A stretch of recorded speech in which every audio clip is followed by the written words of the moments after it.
Welcome everyone to our first meeting in the spring of the Parks and Recreation Advisory Committee meeting agenda. I'd just like to welcome everybody and our guests, or guests at the moment, maybe more. First of all, are there any disclosures of pecuniary interest? Anyone? Seeing none. I need a mover and a seconder for approval of the agenda. Councillor Boyce, Councillor Reid. All in favor? Thank you. We need a mover and a seconder for the approval of the minutes. Okay, we have two here, Dave and Roslyn. All in favor? Carried. Don't have any presentations or delegations. Do we have anybody here for public input? You just come on up here, state your name. Residents, and tell us what's up. Yeah, so my name's Eric. I live here in Trenton, and can you hear me now? Yeah, just come up a little. Yep. Hello. Yeah, so my name's Eric. I live here in Trenton. I'm not sure if this is the right committee to be talking to, but I heard that we'd be having beach volleyball nets here in Trenton at some point. I'd emailed somebody last year about it, and apparently it was approved and it's supposed to be happening this spring is what I heard. So I just wanted to come here and find out more information on it. One, if it is approved, and two, if and when it's going to happen. Just curious if any info on that. Can I direct attention to answer that, or should we wait?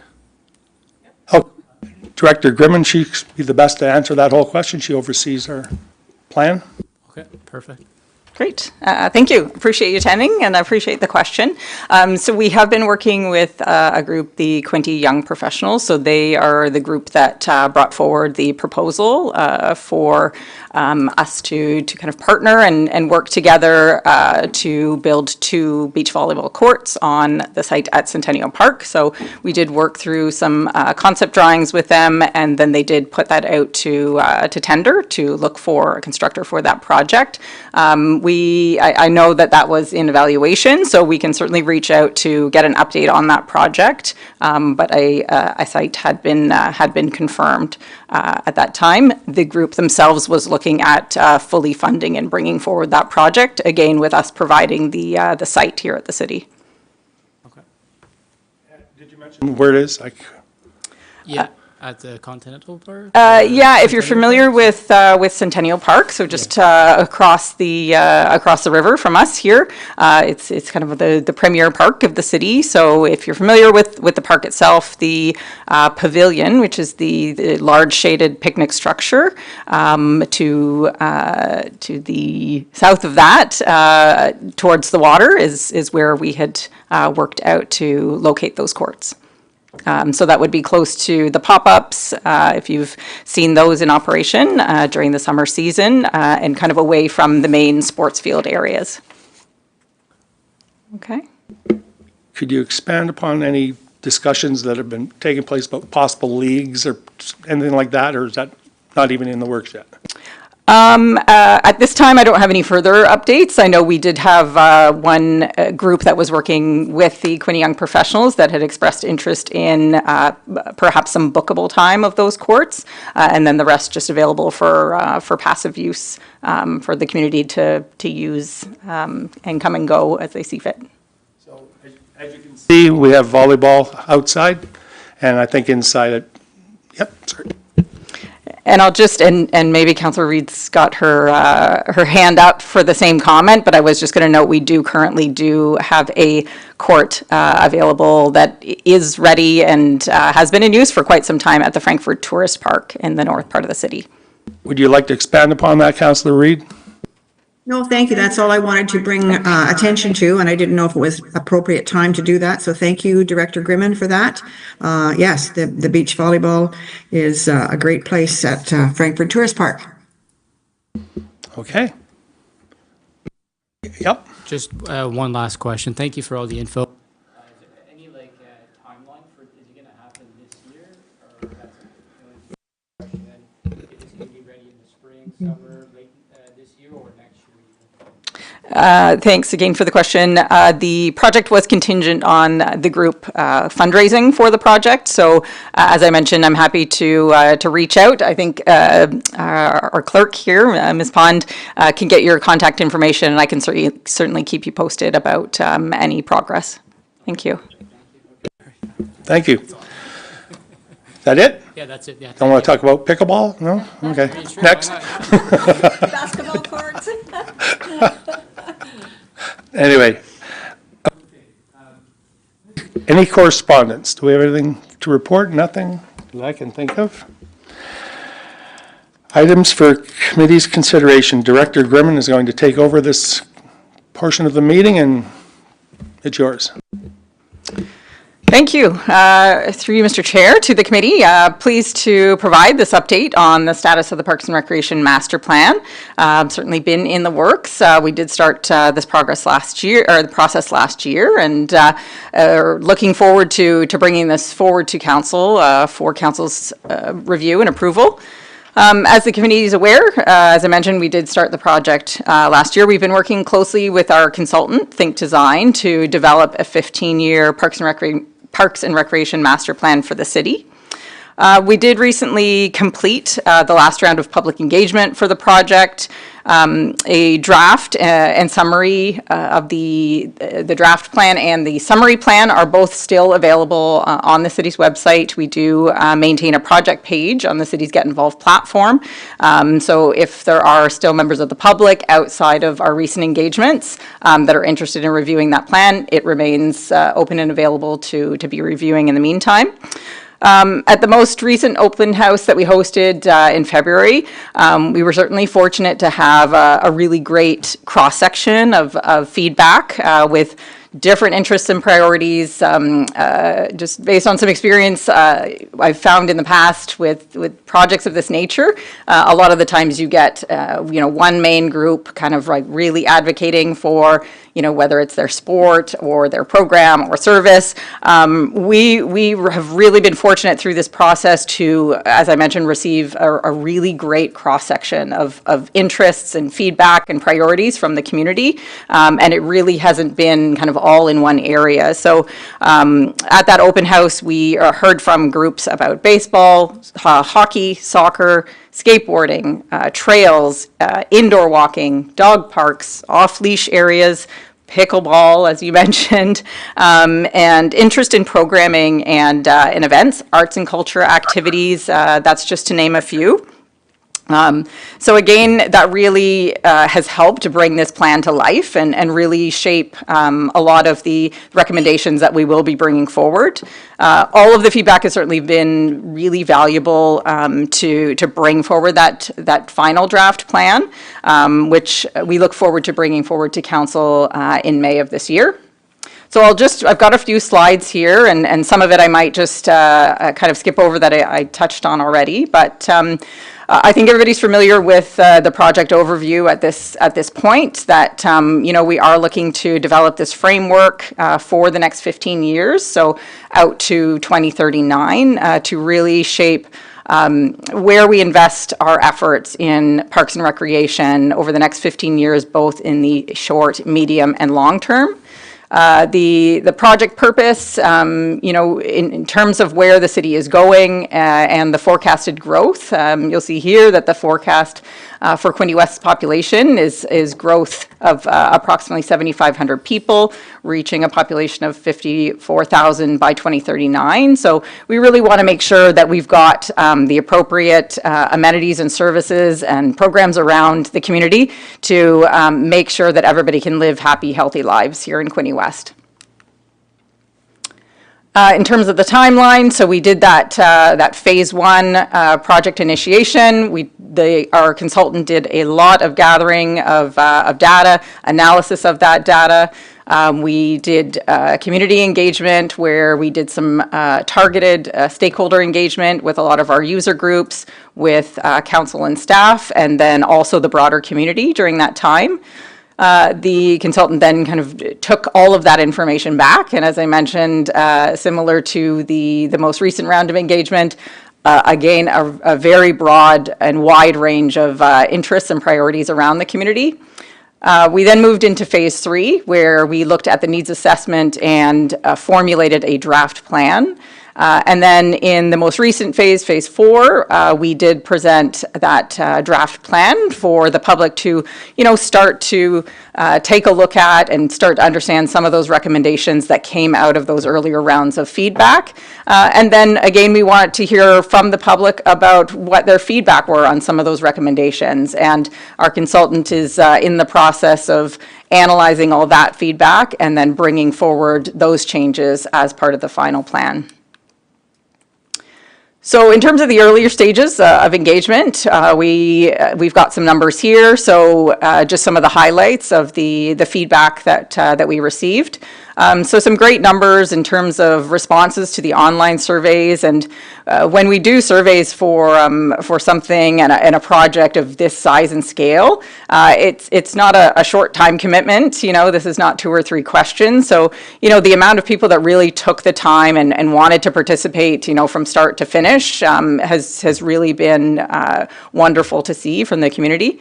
In terms of the user groups, so again, those are some of those more dedicated sport and user groups of our facilities and event providers and different things. And then we also had some staff and council questionnaires, and then again the random telephone surveys, which again a really good response to. More recently, we hosted a in-person public open house at the Trentport Marina with well over 60 in attendance. Again, very wide range of conversations that were had that night, different interest groups, and really great feedback from start to finish of that evening.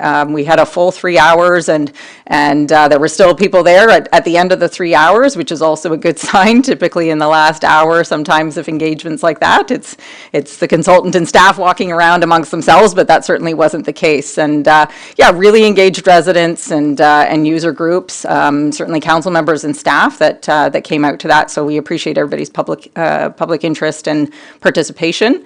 We also took the opportunity to do another reach out to the community, more in a rural setting. So myself and my colleague Samantha here participated at the Quinte West Family Fest in Battawa. So we set up an engagement table just to, again, talk to members of the public about the plan itself, and just get an idea of some of the interests, but also just make the public aware of the draft plan that was available for review on the website and the survey that we had running concurrently.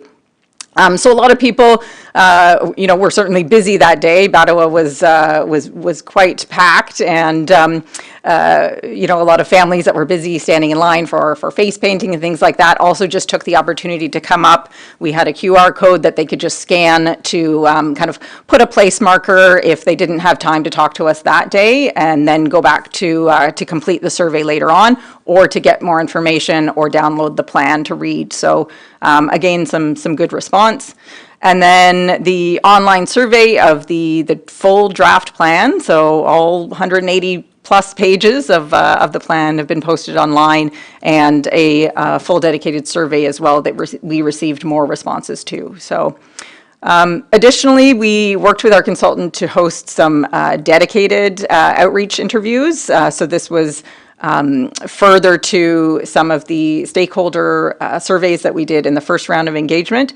So we did follow up stakeholder interviews with the YMCA of Central East Ontario. So that would encompass the John Williams YMCA site here in Quinte West, the Battawa Development Corporation, the Quinte West Public Library, the Trenton Curling Club, the Trenton Racquet Club, and the Quinte Home Builders Association. So certainly been busy few months back and forth with a lot of these groups who've provided some really great feedback and interest for the next stages of the plan. So in terms of the next steps, you'll see in the plan that we've really broken it out into different sections. So those sections are highlighted here on the screen. So parks and open spaces, you'll see highlighted. Outdoor facilities, indoor facilities, programs and events, and service delivery is how we've kind of broken that plan out and categorized the various sections. Certainly, we saw that at the open house as well, where, you know, some people wanted to come in and they wanted to go right to that indoor facilities panel and talk to us about some things that were specifically of interest for them, others that were more focused on some of the program or service delivery items. So, yeah, I think that's really helped focus a lot of the conversations. So I will just briefly touch on some of the highlights. Again, the full plan kind of really gets into some more detailed recommendations. But in saying that, what is great about the approach that that we've taken with the consultant Think Designs is that really the plan itself is meant to be zoomed out from 10,000 feet. So this is not meant to commit the city to very, very prescribed items for the next 15 years and say exactly, you know, when and where and how much. Really, it's to guide investments in parks and recreations and service delivery around the community, but do that in a way that we will continue to work with the community and engage them on the various elements that are outlined in the plan. So in terms of upgrades to existing parks, some of the highlights of that are talking about the additions of lighting, drinking water sources, seating, and adequate shade structures and shelters in different park spaces. Certainly being AODA compliant, so designing things for accessibility and to ensure inclusion needs are met and certainly provided in all of our parks and open spaces. Installing waste disposal receptacles. So the city is also kind of undertaking some efforts on waste diversion, and that also extends to park facilities. Prioritizing regular maintenance and upgrades to existing skate parks. That's also come up. I know the city had some investments years ago in skate park facilities both in Trenton and Frankfurt, and yeah, we are starting to see another insurgence of interest in skateboard community here in Quinte West, and the plan also talks about prioritizing that.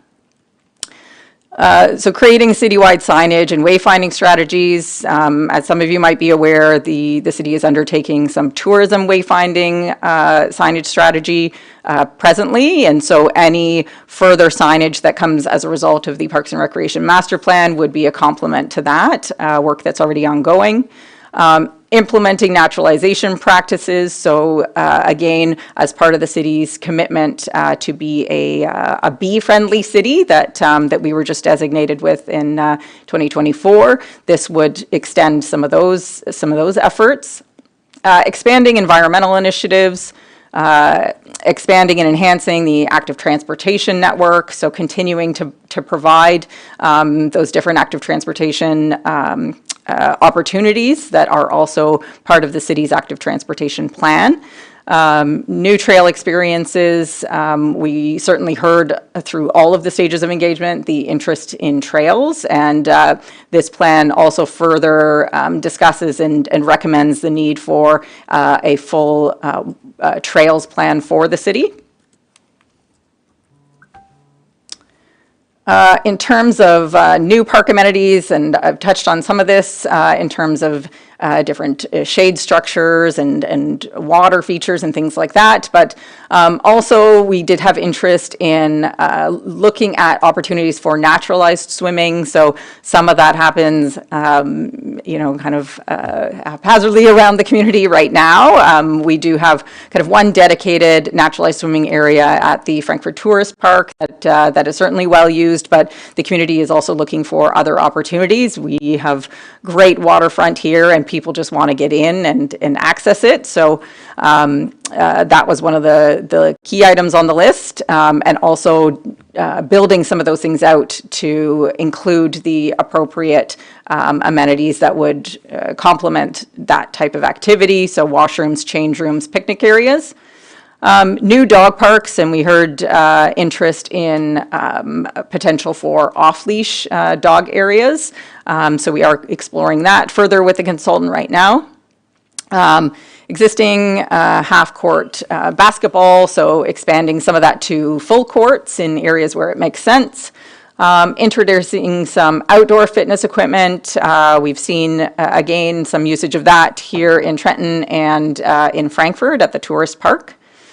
Mount Pelion keeps coming up over and over again.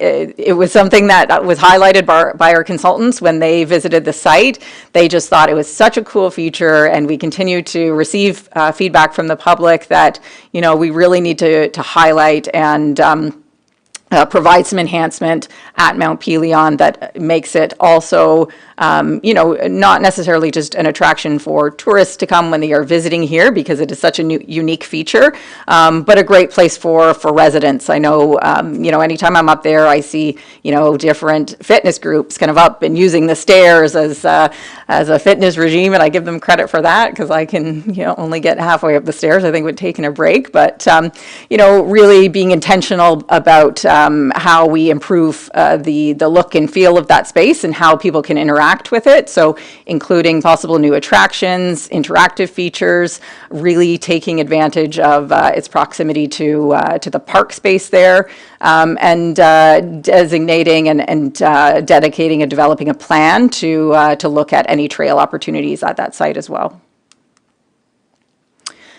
In terms of our outdoor facilities, the plan talks about maintaining the existing number of soccer fields. Certainly, we saw a large uplift to soccer and soccer facilities in the city with the U15 National Championship Cup this past year, and some upgrades to soccer fields and amenities. So the plan just talks really about continuing to maintain the levels of service that we have, but really not a larger complement at this time of additional soccer fields. In terms of baseball diamonds, so adopting some service level targets, monitoring the diamond usage in terms of our partners' use and permitted use of those spaces, and then looking at some upgrades to different sites around the city at Montrose, Frankfurt, Wooler, to name a few. Tennis and pickleball courts. Pickleball, we keep hearing more and more, and was something that, you know, going into this plan, we didn't have listed in any other plans that the city has. So certainly happy to see it finding its place here as well. So the plan definitely talks about the creation of more pickleball courts, and looking at sites where we can kind of dedicate a number of courts or a collection of courts. So so an 8-court facility at different sites, which might be Hannah Park. The recommendations in the plan and the specific wording of the plan does leave us that flexibility again to go back and consult with the communities, similar to what was done at the Tucker's Corners site, and really make sure that that we hit the mark in terms of what the community's needs are. You know, if lighting is required at those different sites, and the various amenities to complement. Outdoor events and facility space, so definitely looking to optimize the use of some of the great event spaces we already have existing around the community, the Bob Wanamaker Amphitheater, the promotion of pavilions and other outdoor spaces, and then just certainly being intentional about any of the upgrades and planned upgrades we have in any of our park spaces around the city to make sure that we are equipped to host events even on the small and medium scale.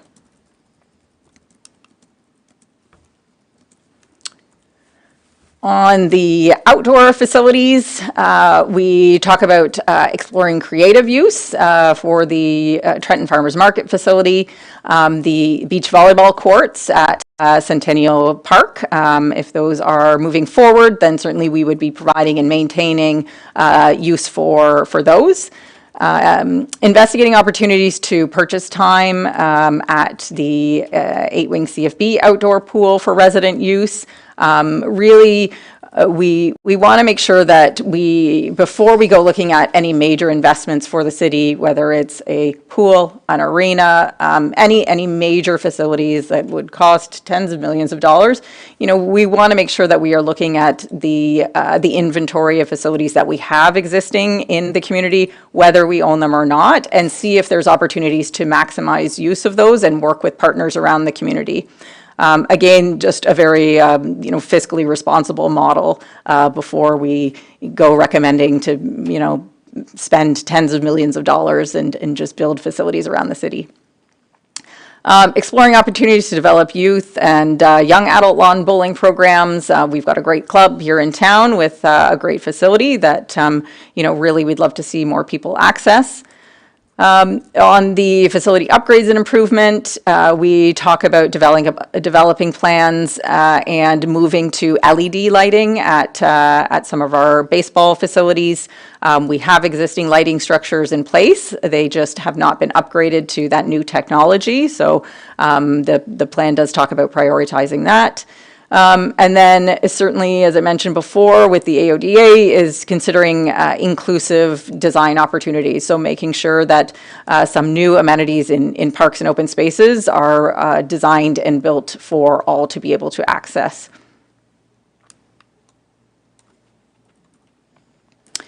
Indoor facilities. I know a lot of people have been waiting kind of with bated breath to understand some of the next steps on ice pads. The plan certainly talks about retaining ownership of the 3 existing ice pads that the city maintains and operates now. The plan does discuss the fact that the city does have 3 ice pads, but by the end of the plan cycle of 15 years, to meet the population growth and projections for the city, that we may require use of an additional ice pad. So a further study to assess the potential and feasibility of either upgrades to existing facilities or operating and looking at a multiplex approach would be a next step of this plan.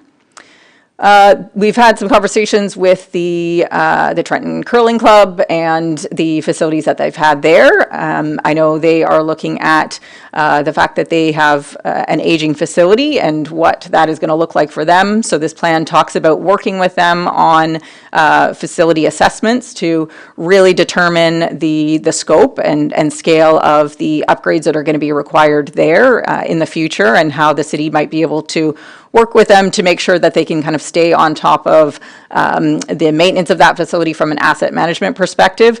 They certainly do a great job of programming that facility, running the curling and the hall that they've got attached to that. So we want to continue to be able to support that.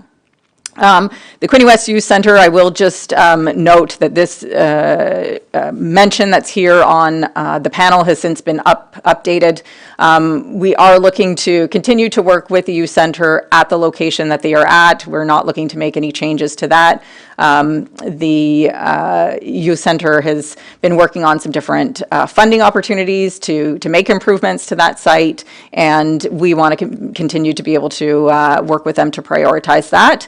And then really just kind of put a place marker in to ensure that any future facilities that we do look to build or to enhance, that we bring them in and engage and consult with them on any possibilities to partner and be included in any future facilities. And then in terms of any opportunities for artificial turf or field house, the plan does talk about considering the addition of an artificial turf field or field house. Certainly exploring any opportunity with the Loyalist Sports Dome or any private developers. We have had interest, and I know other communities have also had interest in private developers coming in and building and operating sports domes. So those are or conversations we would certainly welcome here at the city. In terms of community centers or halls, multi-purpose rooms, we have some great spaces around the city, and really the plan talks about prioritizing what we have in inventory, but more meaningfully advertising what's available, really building out kind of a strategy to let the public know, what the different uses can be of these facilities, whether you are looking to book them for a wedding wedding, a baby shower, or if you are an independent yoga instructor and you're looking for a space that you might not have, we've got great community facilities around the city, and we would certainly welcome all those different programs and activities to locate themselves in a city facility. Also, some improvements for the Battawa Community Center. We've got a great space there, but an aging facility that is in need of some attention and some upgrades that would also help provide more opportunities for programming. So the plan does talk about installing a commercial kitchen at that site. We see that in a lot of communities and in a lot of new community center builds is the move to installing community teaching kitchens where different food skill programs can be offered, and really it really is another support for supporting food security around the community. Increasing promotion of the Trentport Marina Gathering Hall, definitely as a premier rental venue. We've seen some great interest in that facility, and again, when the public came through for the open house, it's just always nice getting people through the doors of that facility for non-boating related activities, and just really increasing that opportunity and potential as well. And then arts and heritage facilities, so moving forward and looking at some more intentional proposed interest in the former town hall facility. We have some more groups that are starting to take up space there, and really look at what the future opportunities for that site could be, further to the plan that was done a few years ago to look at some future scoping of a project that could involve a performing arts center. And then exploring opportunities for collaborative cultural and heritage initiatives, local Indigenous communities as well. We would certainly welcome to bring any programming and partnership and opportunities to any parks and facility spaces around the city. Service delivery, this was probably the panel at the open house that got the least attention. This is the kind of the government-y section of the plan that is usually a lot more interesting to staff than it is to the public, but certainly just as important. So the plan really talks about to be able to successfully do a lot of these things, we really need to create and enhance the backbone. So our policies and procedures that support a lot of these different facilities and partners and stakeholders that operate around the city, providing events, programs, services, sports. So we talk about affordable access and inclusion policies being created as a result of the master plan. A few others, I won't go through the full list of facility allocation policies, and some of these are in the works currently, but some of these would also be net new to the project.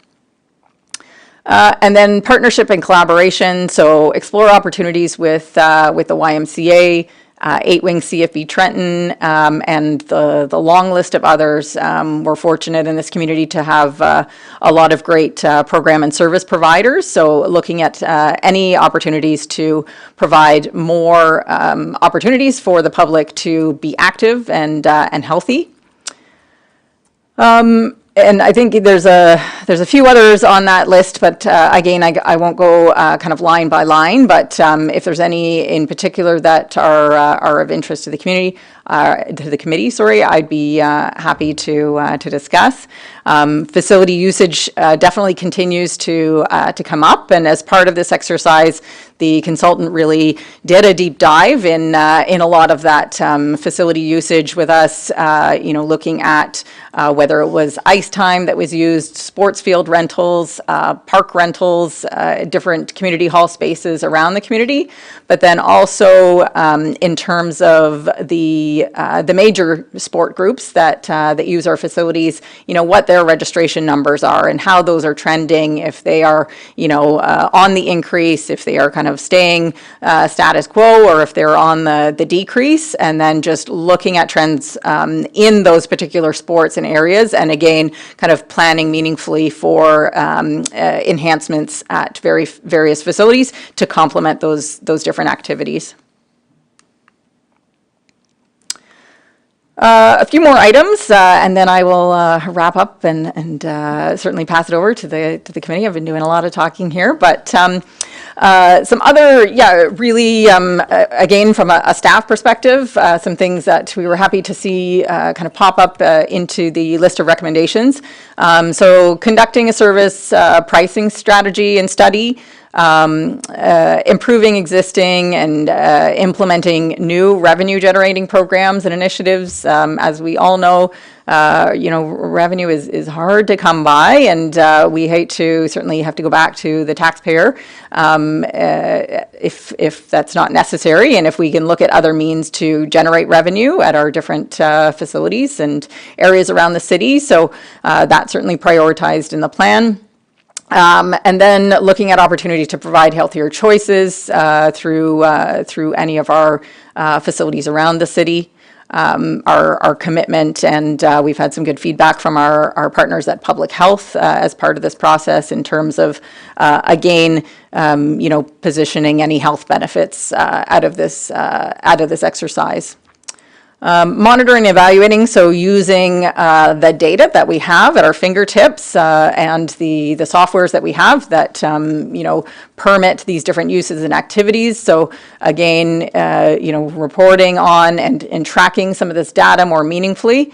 And then we talk about here, we've already kind of made an adjustment to this with our consultant. So you'll see on the screen here, it talks about conducting a comprehensive review of the plan. So not just kind of putting this plan in place and letting it live for 15 years. We have talked about kind of at the halfway mark, so more around the 8-year mark, really coming back, doing a full analysis of, where we've come, what we've achieved, and then what we've got left in terms of the later years of the plan, and just kind of how we're tracking and a checkpoint back in with the council of the day to make sure that those priorities and strategies are still on track. Programs and events, so switching gears a little bit from more facility-driven content, looking at more of the programs, activities, events, and different initiatives around the city. So the program talks about exploring benefits of offering short-term programming, so different small-scale arts, culture activities in parks. I know you'll see that we do different pop-up movie programming now. You'll see, concerts in the park, things like that. But lots of other opportunities in terms of health and fitness activities. We've got great partners around the city, such as the YMCA, that may be looking to offer satellite programming, but not necessarily have the facilities. We have the facilities, and we would love to be an active partner and in kind of animating some more of those spaces. Supporting the introduction of water, park and trail-based programs, introducing some more opportunities for drop-in sports at municipal facilities. We certainly, saw overwhelming pickup with the pickleball program at both the Trenton and the Frankfurt arenas, where we painted lines in the off-season on the ice pads, and that has really just taken off. So looking at more opportunities to look for those drop-in sport activities. Community partnerships, so exploring opportunities to introduce municipal equipment lending libraries. So again, further to the drop-in pickleball, we worked with the Quinte West Public Library for those that may not have tried the sport, that might be interested, but might not, either have the means or be interested in investing in the equipment that it takes to get up and start playing pickleball. Worked with the library to provide lending kits for pickleball, so you can go sign out for free a kit of 2 pickleball rackets and a few balls, and then show up at the free drop-in that the city offers and try out the sport. So, lots more opportunities to explore there, where we can help introduce new sports and activities to the community. Collaborating with local businesses, again, to run programming that is low or no cost for the community. We've got lots of great talent in the city, and not everybody has access to the facilities that we do. So providing them with that access, and if they are the subject matter experts, then I think we can certainly form some great partnerships. And then continuing to foster and encourage volunteering. We have great volunteers and that participate in a lot of our events, whether it's Canada Day, the U15 National Soccer Championship this past fall was a great example of all the wonderful volunteers that came forward to help put that event forward. And without volunteers, a lot of these things are not possible. So this plan does continue to prioritize that, and working with our partner at Volunteer Information Hastings Prince Edward to keep making that a priority. Events and tourism, we talk about diversifying events, focusing on Quinte West's unique culture, history, and just the local interests, so food festivals and the like. Talking about the development of events centered on outdoor recreation, fitness, recreational activities, educational activities. Encouraging support of community organizations to be the ones that program those events. So while we've got a great team here at the city that are pumping out wonderful events every year, and some of those making the festivals and events top 100 list of events in the province, we also have great opportunities to engage others to program events here in the city as well. I know the DBIA has taken up a lot of interest, and I think have a subcommittee that's also working to, look at some new programming and event opportunities. So we want to be able to provide that service, really to work with them to make sure that they've got all the logistics in place that they need to host their events successfully at city parks and facilities. And then continuing successful events, movies in the park, as I mentioned, summer concert series, and those real staple events that the community come back to year in, year out. The other that we moved away from last year, only from a capacity standpoint, is bringing back the idea of a tourist in your own city. So the Doors Open Ontario, we work to participate in that program and really get people out exploring some of the unique opportunities around the city and the different opportunities that partners have, and opening their doors. We've got research castings, for instance, who've taken part in that, the Trenton Town Hall, and the great work that the Historical Society does. So making sure that the public have opportunities to check out what other partners are doing around the city. The monitoring and evaluation and promotion of those different things, again, maybe not as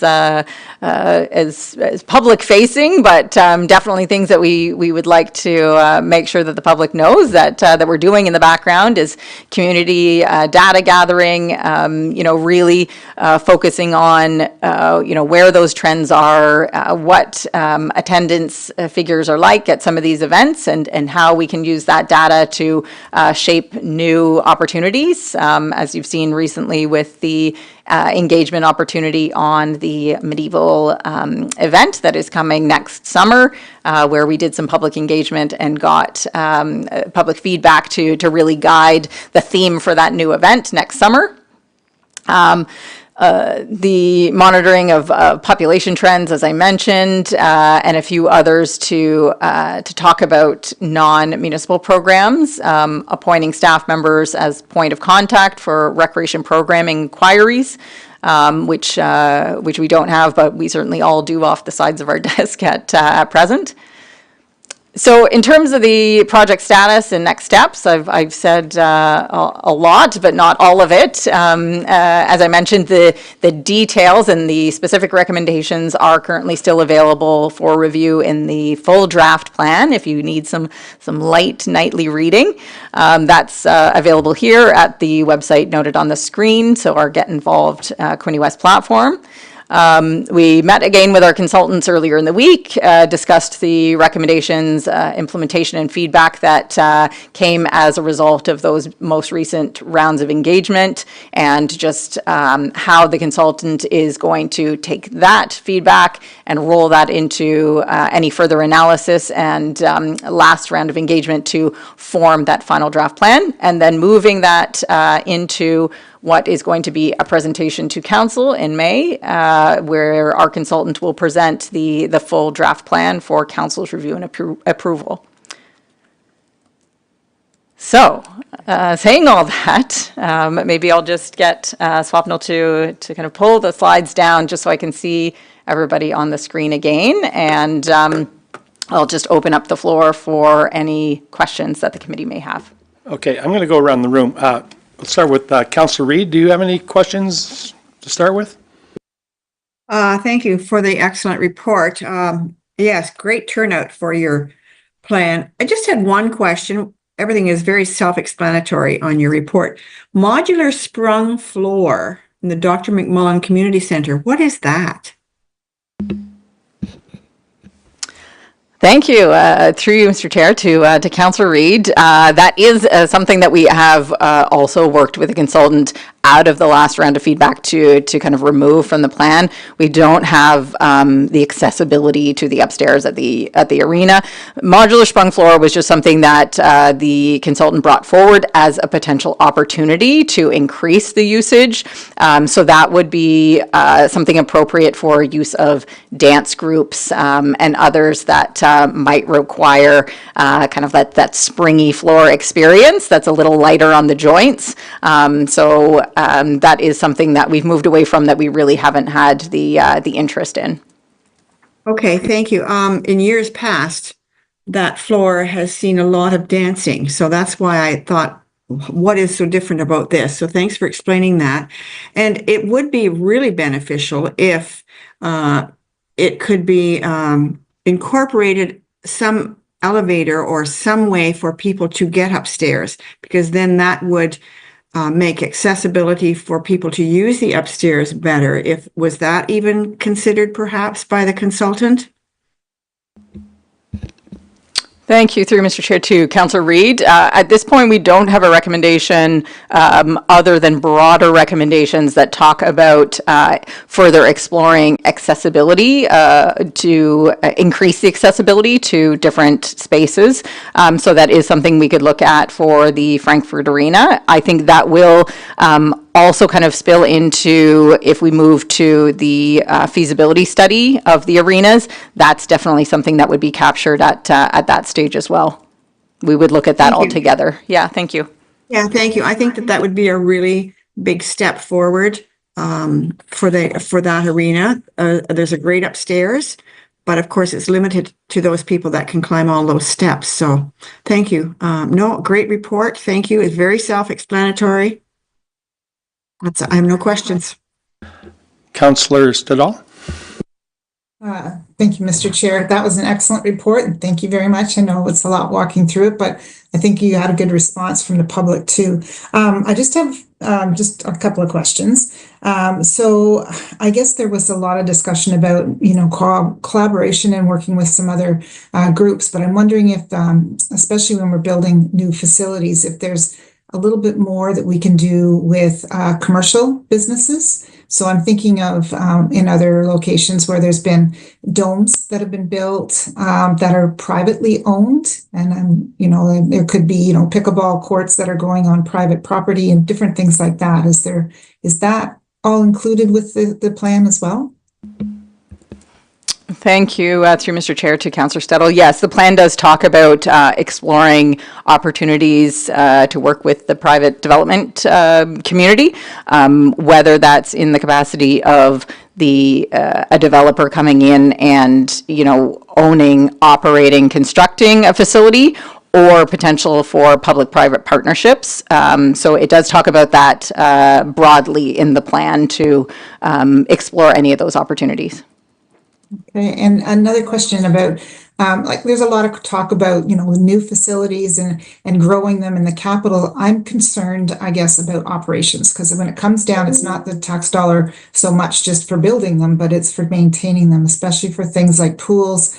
If you have, even if they're talking about the beaches, do we have to have lifeguards? So I just hope there's enough information, enough guidance in the document that we will make sure that those are considered, like you said, for future councils building these things.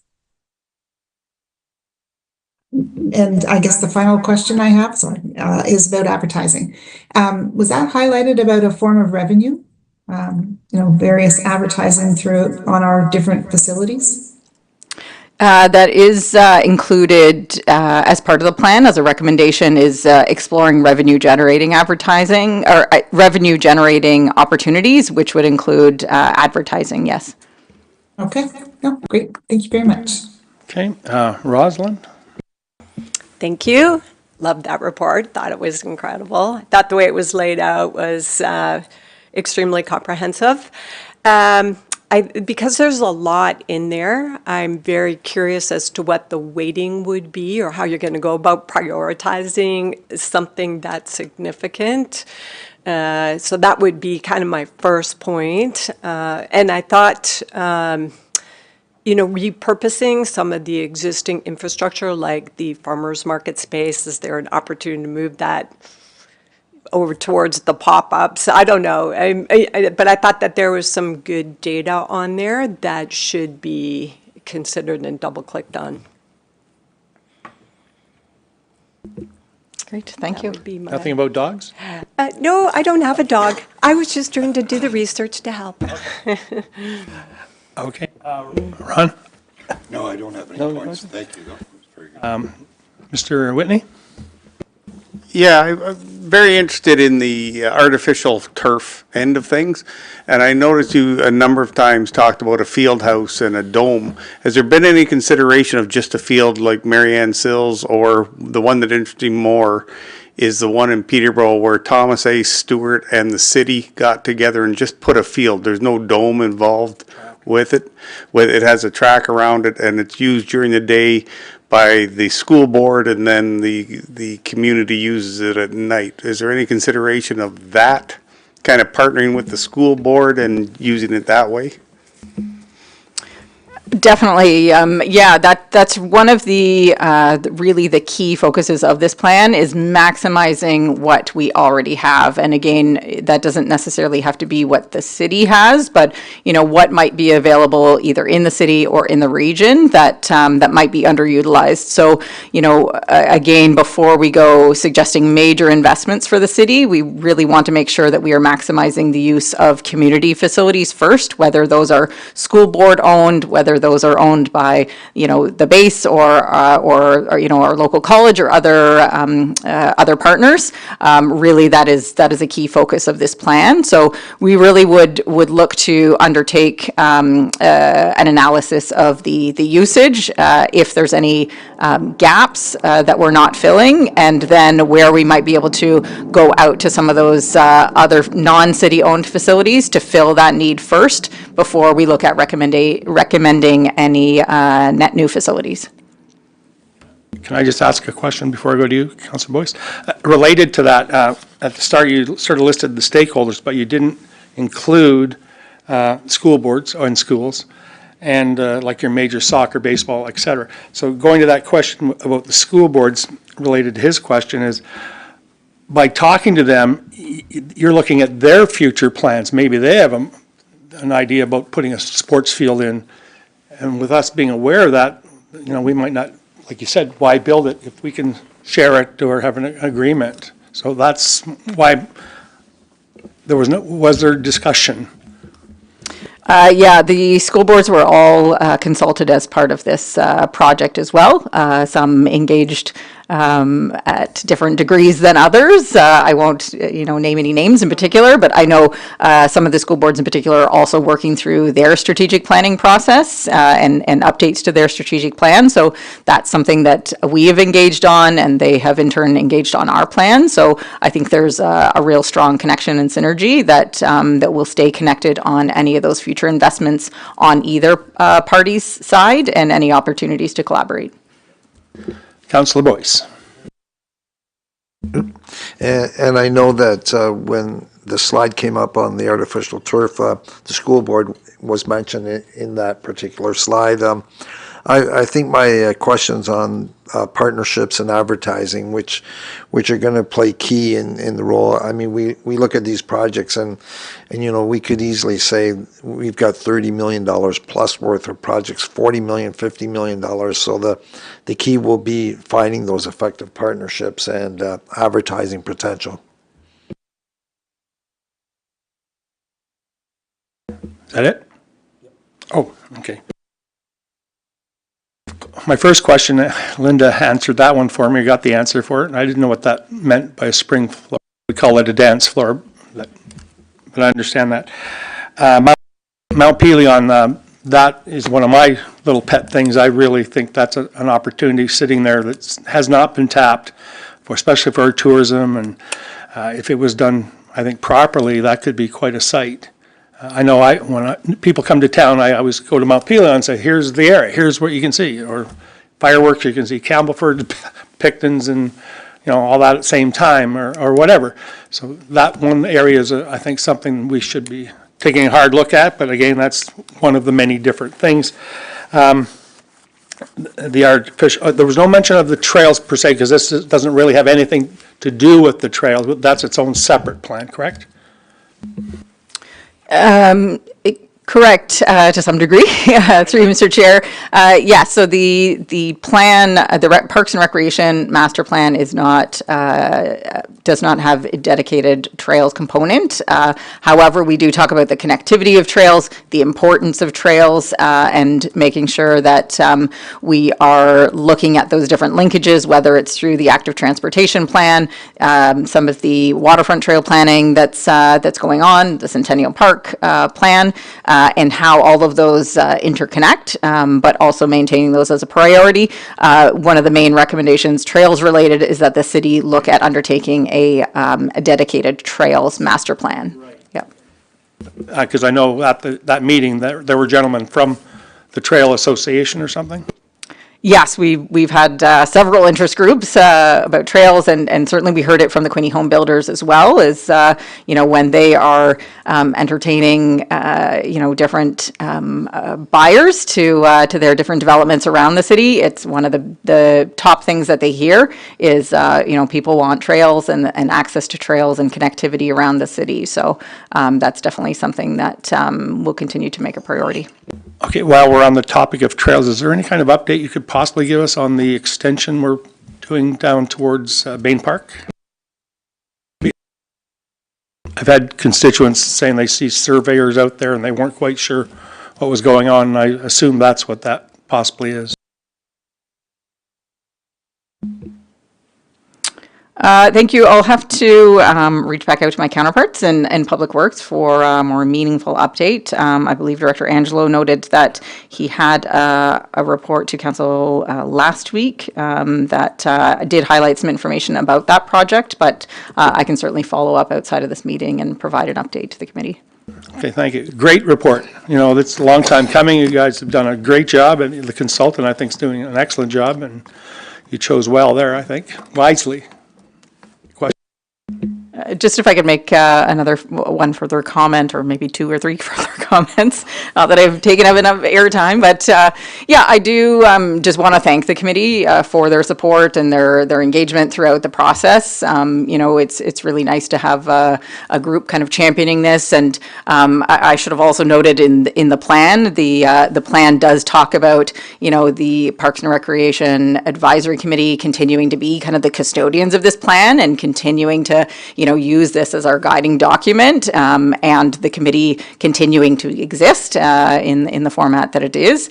Also want to thank my colleague, Samantha. She has been a welcome addition to the team and has certainly put tons of effort in on this project to really move it to the finish line. So thank you to her and the other members of our department who have really stepped up and engaged on this, from the communications group to the events and the tourism and the active groups.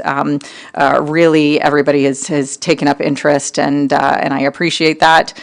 We also have a great internal working group of staff that have been kind of working behind the scenes on this project with representation from other departments, including our partners in finance, parks, public works, planning, and others that have helped bring subject matter expertise to the table on this. So, yeah, I guess the last comment I'll just make in parting, as we kind of move forward to the next step of bringing this forward to council, is that, really the highlight of this plan, it wasn't to be kind of a big wish list that comes with massive price tags and 50-meter Olympic pools and big things like that. But I really think the plan that we're bringing forward is responsible financially, and you'll see that more detailed when it does come through to council. To Ms. Fuller's point about how we plan to stage the investments, to not kind of create a large burden on the tax base, and to look at opportunities to spread out some of these investments over the 15 years and how we plan to do that. But also just that I do see this plan really as a health investment in the community. The healthier the community we have, the less of a draw that I certainly hope that we're going to be on our healthcare systems, which we know are kind of struggling at the moment. So really prioritizing the health and wellness of the community. And again, I thank the committee for their interest and involvement in the project. Are there any final comments by anybody? Okay. Sorry, I had one other quick question. I'm sorry I missed it earlier, but it was about provincial funding. I'm assuming that we're taking a look at all grant or provincial funding that may be available to us. I'm just assuming it's baked in there. All the time. Thank you. All the time. Yeah. Thank you. Thank you. I have a question about funding. In the past, maybe Councillor Stadal and Councillor Reid would remember these days, and Councillor Boyce, about Winterio. You used to be able to get grant money from Winterio to pay for sports projects or recreational projects, and that went away. I can't remember why that went away. Does anybody know the answer to that one? I don't, but it's a good question. Because no one knows the. I just remember, I forget, things around here were get $10,000, $20,000. Maybe it became. Too political. Councillor Stadal probably can answer that question. I think the Winterio used to be, it was all out of the lottery proceeds, and I think that's changed into the Trillium applications, they call it now. And I believe that it's more for operation or one-time events, those types of things, rather than capital. But Ms. Gurman can correct me if I'm wrong, because she knows more about those grants. Okay. I'd say that's pretty accurate. Yeah. Thanks. Okay. Okay. Is there any other new or other business to bring up? I don't know if there's business or not. I had a gentleman ask me about how they would form a committee at the skateboard park for that group to organize events, the process. So I sort of directed them to the city, and I know there'd be collaboration between the two, but they're just interested in maybe trying to run events, but how do you go about doing it? Through Mr. Chair, I'm happy to provide some information. So we do, through our special events office, work with stakeholders that are looking to host their own events on city property, and we have got some great resources and tools to help guide people through the process. So perhaps I can follow up with an email to you if you want to share that with the constituent, and then we can connect them with the right staff members. Okay. Okay, thank you. Thanks. Final question? Nothing? Okay, need 2 for adjournment. 1, 2. We adjourn? Good.